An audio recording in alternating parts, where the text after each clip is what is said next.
अजित पवार यांच्या जाण्यानं आपण पोरके झालेलो आहे अशी भावना सुनेत्रा पवार यांनी व्यक्त केली आहे।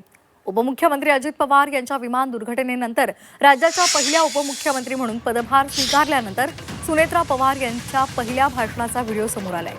जिल्हा परिषद आणि पंचायत समितीमध्ये विजयी झालेल्या उमेदवारांशी त्यांनी संवाद साधला। यावेळी कृषी मंत्री दत्तात्रय भरणे, माजी सहकार मंत्री हर्षवर्धन पाटील आणि माजी आमदार रमेश थोरात सुद्धा उपस्थित होते।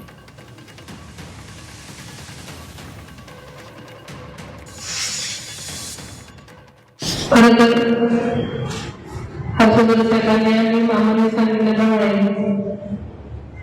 मला एक शब्द मी वाटलं नव्हतं की मी तुमच्याशी बोलून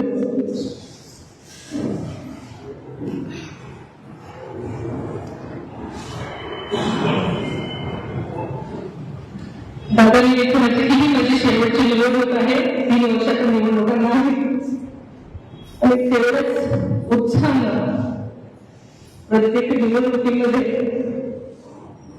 जेव्हा सर्वांतर मी करायचं ठरवलेलं असतं त्याचं कामच असतं आणि त्याच्यामुळे ते सकाळी सकाळी इकडे यायला निघाले।